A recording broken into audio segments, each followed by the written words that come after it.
जय गुरु जी। शुक्राना गुरु जी। शुक्राना गुरु जी महाराज था multilingual Facebook group and page पर मंडे से जो गुरबाणी है उसकी व्याख्या शुरू हुई है। और ये अलग अलग लैंग्वेजेस के अंदर रोज एक्सप्लेन की जाएगी, इसकी व्याख्या की जाएगी। संगत जी आप ज़रूर जुड़िए और डेली जो भी व्याख्या होगी वो कोशिश होगी कि बहुत सारी लैंग्वेज के अंदर उसको एक्सप्लेन किया जाए। आज जो मैं व्याख्या करने जा रही हूँ उस गुरबाणी का शब्द का नाम है राम को जस गाओ और रसना। संगत जी पहले इसको शब्द को लगाते हैं ताकि इसको आप समझ पाएँ कि कौन सा शब्द है और फिर मैं इसकी व्याख्या करती हूँ।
Okay aunty.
सो संगत जी, सो देखिए कितना प्यारा शब्द है। और राम के रस गाओ ओ रसना। सो जिसका मतलब है कि सिर्फ उस प्रभु के उसके गुण गाओ। सो जो ये शब्द है ये श्री गुरु ग्रंथ साहिब जी अंग इसमें 1220 से इसमें लिखा हुआ है। सो इसमें लिखा है कि राम के रस ओ गाओ ओ रसना, यानी कि हे भाई सिर्फ एक परमात्मा से रिश्ता जोड़ कर रख, उसी के ही गुणगान करो, उन्हीं का ही सब कुछ करो। और एक वही है जिनसे आप अपना रिश्ता बना के रखो, तो उन्हीं के ही राम के रस ओ गाओ ओ रसना। सो उन्हीं का ही गुणगान करते रहो। फिर इसमें आती है लाइन, चरण कमल बसाए हृदय एक सियो लिव जाओ। मतलब हे भाई परमात्मा के सुंदर चरण अपने हृदय में टिकाए रख और सिर्फ एक परमात्मा से रिश्ता जोड़ के रख। सो वही आ रहा है कि अपने दिल के अंदर हम बहुत सारी बातें, देखिए एक एक चीज़ का हम लोग सोचते हैं कि हमारे दिल में हम कितना कुछ सोच के रखते हैं। हम ऐसा सोचते हैं दिन में, पूरा दिन हमारे दिमाग में कुछ ना कुछ चीज़ें आती रहती हैं, तो हम उनको अपने से जोड़ रखा है ना। फिर हम लोग उसके लिए दुखी होते हैं, हम लोग परेशान होते हैं, कितनी सारी चीज़ें ऐसी होती हैं। तो अगर हम वही उनका राम का नाम यानी कि भगवान का नाम अपने हृदय से जोड़ के रखेंगे, सो देखिए वो हमारा कितनी हमें ब्लेसिंग्स मिलेंगी उसके लिए। नेक्स्ट है,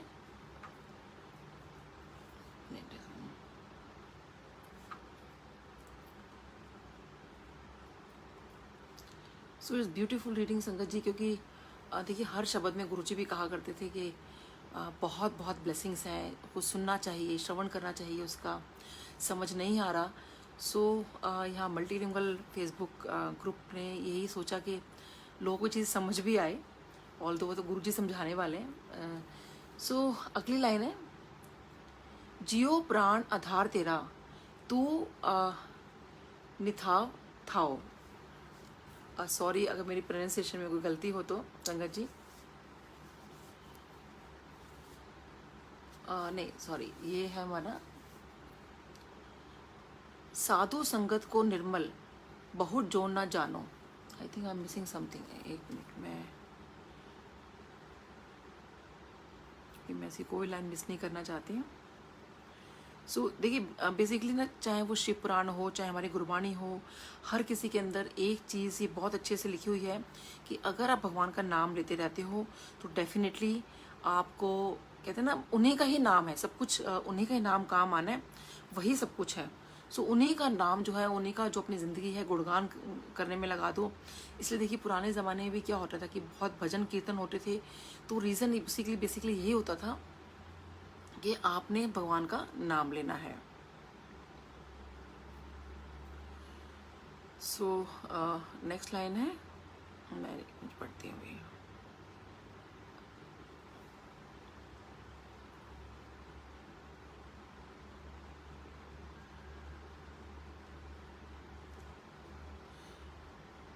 तो वही लाइन बार बार एक्चुअली आ रही है कि राम को जस गाओ, साथ संगत हो निर्मल बहुत जान ना जाओ। जिसका मतलब है, जी आई एम रियली सॉरी क्योंकि थोड़ा सा ये नेट का इशू हो रहा है। हे भाई साधु संगत और सत्संग में रह के पवित्र जीवन वाला निर्मल बन जाएगा, फिर बार बार जूनियों में नहीं आना पड़ेगा।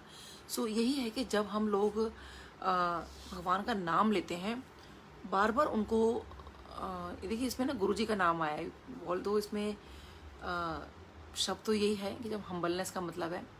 सो जब हम, देखिए इसमें गुरुजी का नाम आने का एक मुझे तात्पर्य ये समझ में आया कि जब हम लोग बार बार उनका गुणगान करेंगे, और इसलिए गुरुजी कहा भी करते थे कि सत्संग सुनो और सुनाओ।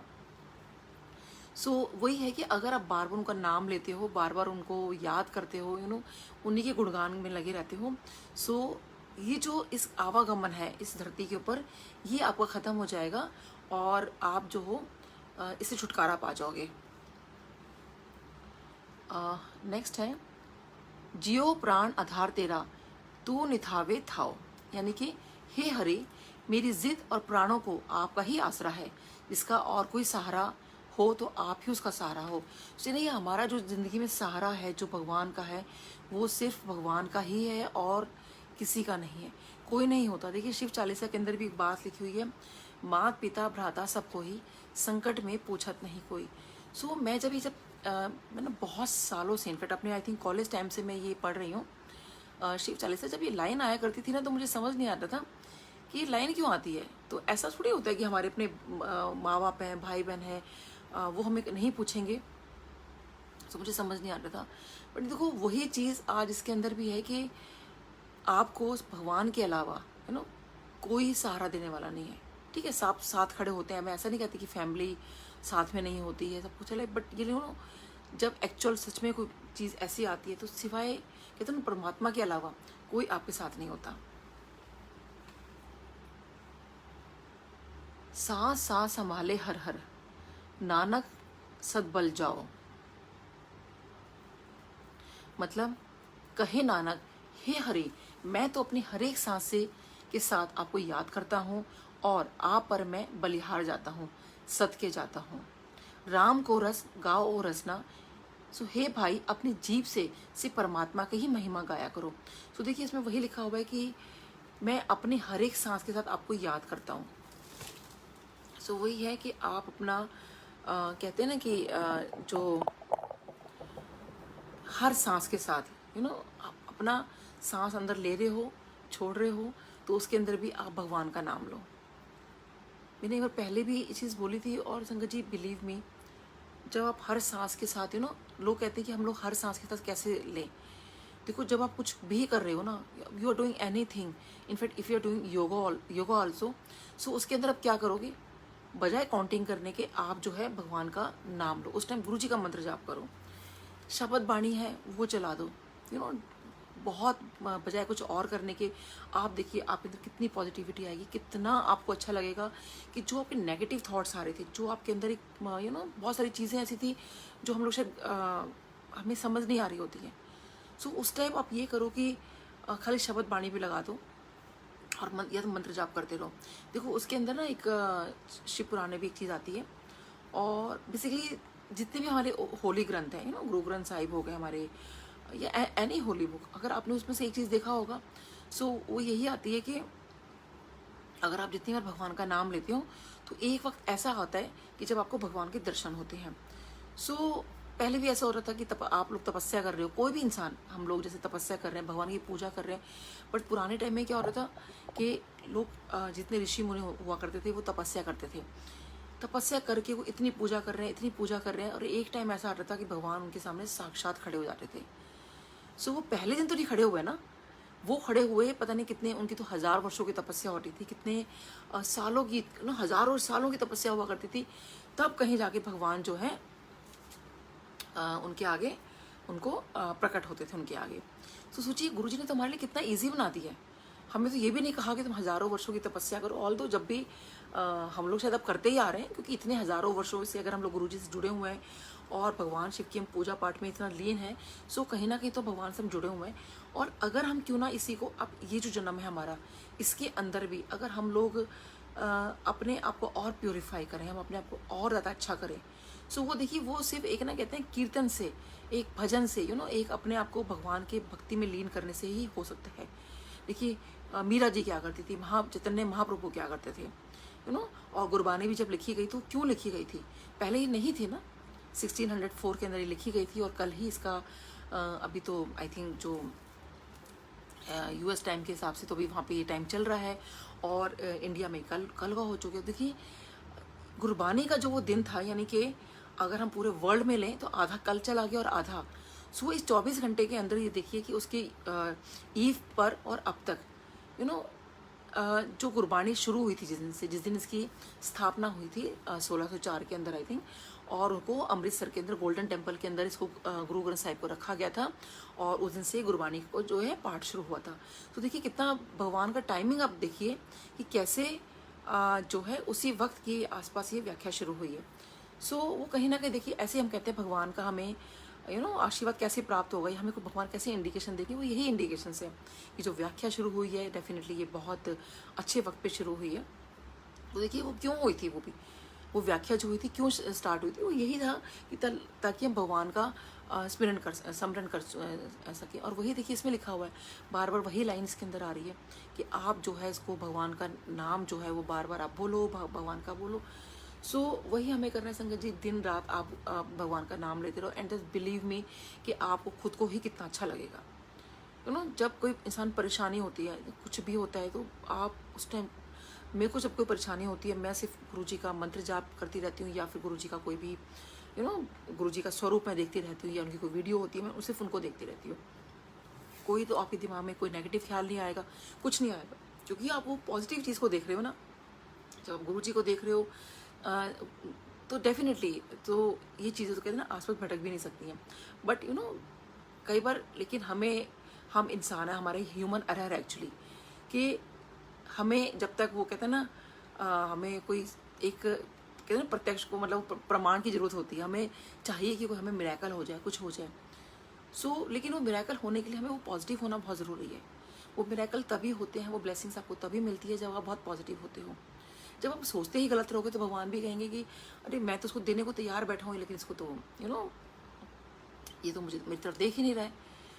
भगवान की तरफ आप बस ध्यान करो, गुरु जी की तरफ आप ध्यान करते रहो। और देखिए इतने प्यारी प्यारी जो गुरबानी है के शब्द हैं, वो डेफिनेटली मंडे से स्टार्ट हो गए, तो बहुत ही प्यारे प्यारे शब्द आएंगे और इसमें आपको पता भी चलेगा कि इनका मतलब क्या है। क्योंकि देखिए हम लोग सुनते रहते हैं अगर, लेकिन हमें मतलब ही पता चलना शुरू हो जाए तो आई थिंक इससे अच्छी कोई बात नहीं होगी। और इसमें जैसे ये आया है कि भगवान के जो आपको भगवान के अलावा कोई नहीं होता। और सच में संगत जी, इसमें मेरे साथ भी ये चीज़ हुई कि अब मेरे फादर बीमार हैं, तो डिसीज़न लेने में थोड़ा दिक्कत हो रही थी। डॉक्टर्स ने कुछ कह दिया, बट बिलीव मी, मैंने कहा गुरुजी मुझे समझ नहीं आ रहा, मैंने आपके ऊपर छोड़ दिया है। बट मेरे घर के लोग कह रहे हैं कि भाई मेरा डिसीज़न ठीक है भी कि नहीं है। और मैं गुरुजी का जो वीडियो थी एक, मैं गुरुजी को देख रही थी, मैंने कहा गुरुजी प्लीज़ मेरी बात की लाज रख लेना, क्योंकि मैंने एक डिसीज़न लिया है अपने फादर के लिए। और बीइंग अ डॉक्टर, क्योंकि घर के लोग मेरे पे विश्वास कर रहे हैं, और कहीं मेरा डिसीज़न कोई गड़बड़ तो खैर नहीं था वो डिसीज़न, पर लेकिन वो फिर भी एक डर लगता है ना कि एक आपने डिसीज़न लिया है, जब लाइफ की बात आ रही तो बहुत डर लगता है actually, specially with the parents. मैंने कहा गुरुजी मुझे प्लीज़ इंडिकेशन दो, मतलब आप मेरे साथ हो, कैसे आप दोगे कैसे। और मतलब मुझे बहुत अंदर से लग रहा था कि नहीं, मेरे फादर बिल्कुल ठीक होने चाहिए और सब कुछ ठीक हो। कहते हैं ना कि भगवान आपको सच में जब आप दिल से बहुत याद करो, आपको इंडिकेशन मिलता है, बहुत दिल से आपको मिलता है। जैसे मेरी एक नज़र गई वहाँ पर जहाँ पे मैं पापा का सर्जरी होनी थी और मैं बाहर बैठी हुई थी। मैं पहले भी देखो कितनी बार वहाँ जा चुकी हूँ, तो हो सकता है पहले लिखा, आई डोंट नो, मेरे को याद नहीं, बट एकदम से मेरी नज़र जाती है और वहाँ लिखा था 7 नंबर। जैसे ही वो 7 नंबर लिखा था, और मैं समझ गई कि गुरुजी ने मुझे इंडिकेशन दे दिया है। और देखिए फर्स्ट फ्लोर पे जो पापा का रूम मिला वो भी 7 नंबर 1007। और अभी मैं जब ये व्याख्या करने बैठी थी, अभी देखिए उस टाइम जब ये संगत जोड़ी तो उस टाइम 7 नंबर था। देखिए ये हमारे गुरुजी का ना एक इंडिकेशन होता है, भगवान का इंडिकेशन होता है कि जो हम काम कर रहे हैं, जो भी कुछ कर रहे हैं, हाँ उनकी रज़ा है उसमें। और आई थिंक ये लेकिन मुझे ये सब हमारे लिए देते हैं एक्चुअली, उनको तो कोई ज़रूरत नहीं है अपना कुछ दिखाने की। देखिए वो तो जान ही जाना, वो तो सब कुछ जानते हैं, और ये हमें ज़रूरत पड़ती है एक्चुअली। मैं गुरुजी से इतना जुड़ने के बाद भी, इतना कुछ होने के बाद भी, क्योंकि देखिए बाहर से इतना प्रेशर पड़ जाता है कई बार कि भाई पता नहीं हम लोग ठीक कर रहे हैं नहीं कर रहे, तो भगवान से बस उस टाइम ये लगता है कि नहीं हमारा डिसीजन ठीक हो, और गुरुजी बस आप देख लेना, मतलब वो चीज़ रहती है कि बस आप देख लेना। उसके सोचते हुए मेरे को दिमाग में आया कि नहीं गुरुजी प्लीज़ आप देख लेना। देखिए बस वो फेथ है, कि बस अपना फेथ रखिए आप, और उसके बाद फिर देखिए। क्योंकि देखिए जब तक आप खुद अपना जो काम करते हो, आप कुछ भी कर रहे हो अपने लिए, आप अपना सोचिए कि जो आपके पास कोई भी इंसान आ रहा है, जब बड़े फेथ के साथ आता है, आपके मन में भी होता है कि नहीं मेरे भाई बहुत फेथ कर रहा है, तो मुझे इसका जो फेथ है डगमगाना नहीं है ना। तो उसको हम बहुत दिल से हर तरह से उसका काम करते हैं, उस तरीके से हम लोग करते हैं कि कोई भी हो, देखिए कोई भी इंसान, एक डॉक्टर का नहीं, आप कोई भी जितने सुन रहे हैं, कोई भी इंसान कुछ भी काम अगर कर रहा है, तो जो भी आपका पास आपके काम के लिए आता है जो भी आपका वर्क प्लेस है, कुछ भी है, आप उसमें 100% देते हो। क्यों देते हो? इसलिए कि जो सामने वाला है वो अपने आपके काम से सेटिस्फाइड हो, इसलिए करते हैं ना। तो ऐसे ही है, जब वो सेटिस्फेक्शन हम चाहते हैं कि अपने हम किसी को दें, और वो जो हमारे पास काम के लिए आए वो भी चाहते हैं कि मेरे को यहाँ पे एक क्योंकि देखिए हम क्यों किसी ब्रांडेड चीज़ के पीछे जाते हैं या कहीं क्यों जाते हैं, क्योंकि हमें पता है कि नहीं, वो जो ब्रांडेड चीज़ है उसके अंदर हमें जो भी चीज़ मिलेगी बहुत 100%, हम आँख बंद करके पैसा खर्च करते हैं और वो ब्रांडेड चीज़ ले लेते हैं। तो यही रीज़न है। तो ऐसे ही देखिए, ये जो हमारा जो ब्रांड है एक गुरु जी का, हमारे भगवान का, इससे बढ़ के तो कोई ब्रांड हो नहीं सकता ना।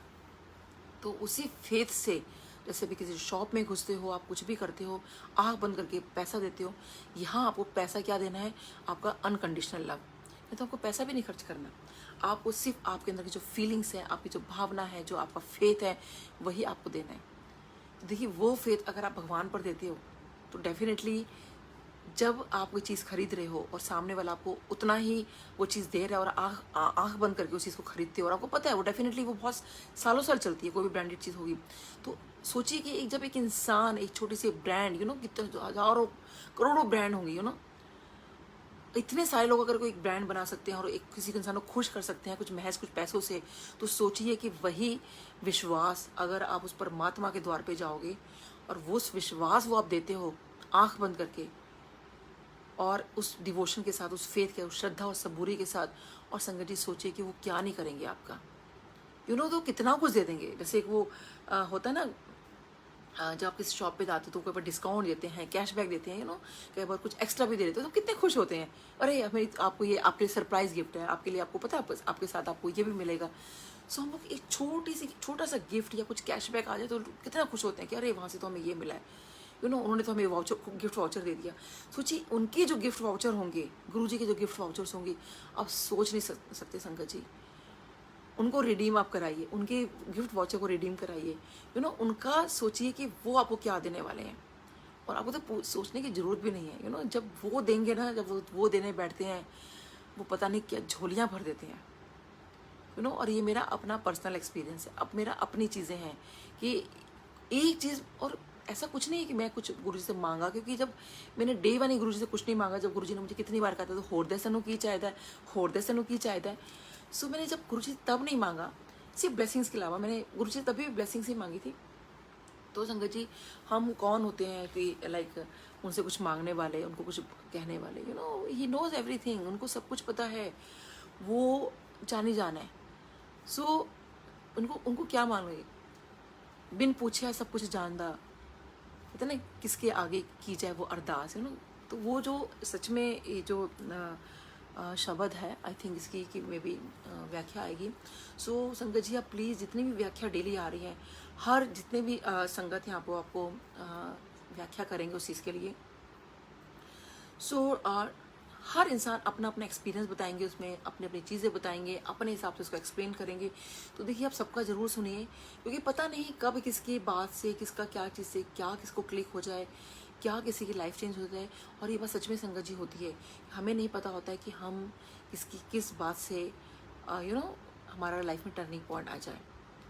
और गुरुजी भी शायद इसीलिए कहते थे, कुछ करो मत करो, तुम्हें कुछ समझ में आ रहा है नहीं आ रहा है, खाली इसको सुनो।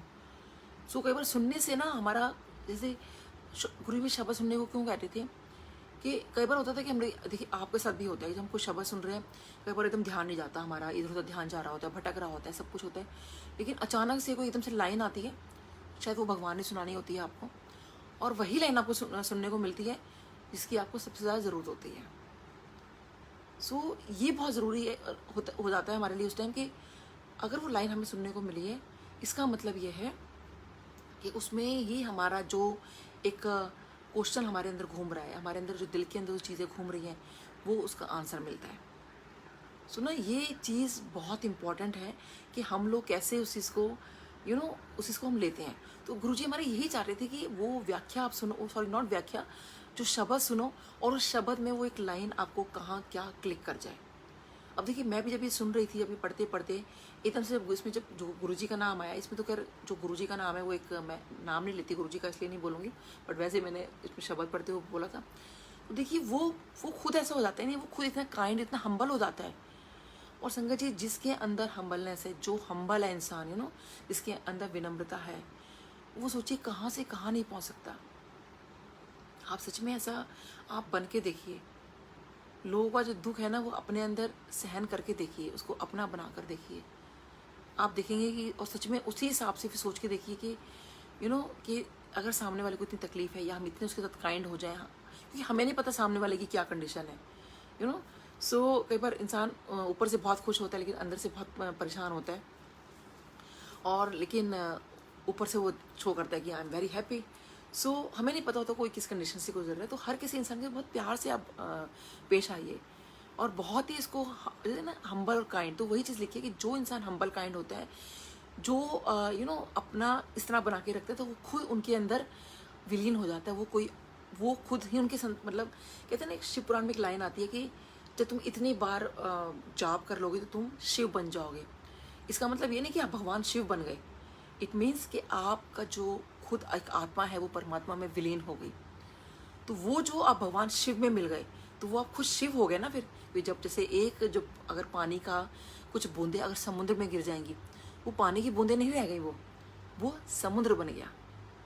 लेकिन समुद्र जो है वो समझिए, हालांकि भगवान शिव तो उससे भी ऊंचे, ये तो उनका बनाया हुआ, उनके आगे तो ये समुद्र वगैरह क्या चीज़ है। ये मैं एग्जांपल दे रही हूँ, कुछ बूंदे, क्योंकि हम वो बूंद है, मतलब हम तो, मैं कहती हूँ बूंद का भी वो जो पार्टिकल होते हैं ना, नैनोमीटर, वो होता है ना माइक्रोमीटर में, सॉरी, वो हम तो आई थिंक वो करना है भगवान के लिए भी बहुत बहुत ही सूक्ष्म, जिसे कहते हैं ना, बहुत, हम तो कुछ है ही नहीं इनफैक्ट। वो तो हमें अपने चरणों की धूल के बराबर भी समझ लेना। संगत जी, मैं कहती हूँ कि बहुत शुक्राना है गुरु जी का। और कभी संगत जी, कई बार ना मेरे पास एक चीज़ बहुत सामने आती है कि आप तो बहुत पुराने जुड़े हुए हो, आप तो गुरु जी से मिले हुए हो। हाँ, नो डाउट कि हम लोगों ने गुरु जी के दर्शन किया हुआ है और वो चीज़ हम लोगों ने महसूस किया, उनको देखा हुआ है, पर देखिए अभी भी गुरु जी कोई कम तो ब्लेसिंग्स नहीं बरसा रहे हैं, वो बहुत बहुत कृपा कर रहे हैं, बट वो और लोग ले भी रहे हैं। ऐसी दुनिया नहीं जुड़ रही है उनसे, और देखिए वो सबको दिखाई भी देते हैं, कितनी चीज़ें वो कर रहे हैं, कितना कुछ कर रहे हैं। सो ऐसा नहीं है कि वो हमारे साथ नहीं है, या और एक कितनी चीज़ें मैं कहती हूँ जो मेरे से जुड़े हैं और मेरे कांटेक्ट में आए हैं, वो ऐसी ऐसी बातें मुझे बताते हैं, मैं अमेजिंग तो कुछ चीज़ें ऐसी हुई हैं, मैं खुद चाहूँगी कि वो लोग सत्संग शेयर करें इस बात के लिए। अमेजिंग चीज़ें हो जाती हैं कि मैं देख के हैरान हो जाती हूँ कि वाह गुरु जी आप ऐसे आंसर करते हो, इस तरह से गुरु जी आंसर करते हैं कि मेरे भी बियॉन्ड इमेजिनेशन, कि गुरु जी उस टाइम तो मुझे आपने ऐसा आंसर नहीं किया था और आज संगत को आप ऐसे आंसर कर रहे हो। और सच में बिलीव मी संगत जी, कि सच में गुरु जी, आई थिंक जो नई संगत जुड़ रही है, वैसे तो नया पुराना कुछ भी नहीं है, बट आई थिंक उनको इतने प्यारे तरीके से वो जवाब देते हैं ना, और जो वो सोच रहे होते हैं, इनफैक्ट वो हमारे मन में भी होता है, ऐसा नहीं कि पुरानी संगत को नहीं देते या नया, सो सबको वो देते हैं। सो आई थिंक मुझे लगता है कि ये बहुत ही अच्छा इस प्लेटफॉर्म ने शुरू किया है, शुक्राना गुरुजी महाराज दा। सो शुक्राना इस प्लेटफॉर्म का, शुक्राना सुरेश वासन अंकल का, उनकी एंटायर टीम का जिन्होंने शुरू किया, साक्षी आंटी और ज्योति आंटी का। वैसे तो आई डोंट नो नाम लेना चाहिए नहीं लेना चाहिए, लेकिन संगत जी देखिए गुरुजी कह रहे थे शुक्राना करो, आई थिंक, लेकिन जो हमसे जुड़ा होता है ना लाइफ में, और जो हमें एक राह दिखाता है, जो हमें एक कुछ करने को कहता है, ज़िंदगी के अंदर भी देखिए कहते हैं हर किसी का थैंक्स बोलना ज़रूरी है। तो आप देखिए एक थैंक्स के अंदर, एक शुक्राने के अंदर कितना ज़्यादा आप किसी इंसान में भी चेंज ला सकते हैं। अगर आप किसी को थैंक यू सॉरी बोल लेते हैं ना रास्ते में भी, तो आप खुद देखेंगे कि सामने वाले का कितना एकदम एटीट्यूड ही चेंज हो जाता है। आप इस चीज़ को आप करके देखिए, आपको खुद को बहुत अच्छा लगेगा कि हम किसी को अगर थैंक यू बोल रहे हैं। आप खुद भी सोचिए कि एक छोटा बच्चा आता है और हम उसको, बच्चे को भी सिखाते हैं थैंक यू बोलो, आप थैंक यू बोलो, बचपन में सिखाते हैं ना। एक बड़े बड़े होते थे हम सब अपना ही भूल जाते हैं, एक ईगो में आ जाते हैं, एक एटीट्यूड में आ जाते हैं कि हम क्यों बोले, हम क्यों बोले। तो बच्चे को बचपन में क्यों सिखा रहे हैं और हम बड़े होकर क्यों भूल गए। सो जब हमें पता है कि अगर वो मोरल वैल्यूज़ है थैंक यू या सॉरी बोलना, तो अभी हमारे साथ क्या हो रहा है, अब हम क्यों ऐसा वो कर रहे हैं। सो जो वो बेसिक चीज़ें होती हैं वो डेफिनेटली अपने साथ किए, शुक्राना करना सीखिए। अपने आसपास के लोगों का भी जो आपके साथ इतना रहते हैं, इतना सब कुछ है, कि उनका भी बहुत थैंक यू बोलिए। और भगवान का तो है ही, उनका शुक्राना तो उनका तो है ही। इनफैक्ट गुरु जी का शुक्राना तो बहुत कम है। आप कुछ कह ही नहीं सकते। एक वो कहते हैं ना, समुद्र के अंदर एक बूंद डाल दोगे तो कुछ भी नहीं है वो तो। और तो बहुत बहुत शुक्राना है गुरु जी का। तो संगत जी इसके साथ आप सब जुड़िएगा। डेली व्याख्या होगी और एक ही शब्द की डिफरेंट लैंग्वेज में होगी। और इसको जितना आप शेयर कर सकते हो उतना शेयर करिए, क्योंकि जितनी ये अच्छी बातें हैं, जितना लोगों के कानों तक जाए, जितना लोग सुने, आई थिंक ये बहुत ही अच्छा है। ये मत सोचिए कि कौन शेयर कर रहा है कौन नहीं कर रहा है, जिसको भी देखो आप उसकी व्याख्या की शेयरिंग करिए, क्योंकि पता नहीं कब इसको कहाँ से क्या आंसर मिल जाए। तो इसी के साथ ही सबका बहुत शुक्राना। जय गुरु जी।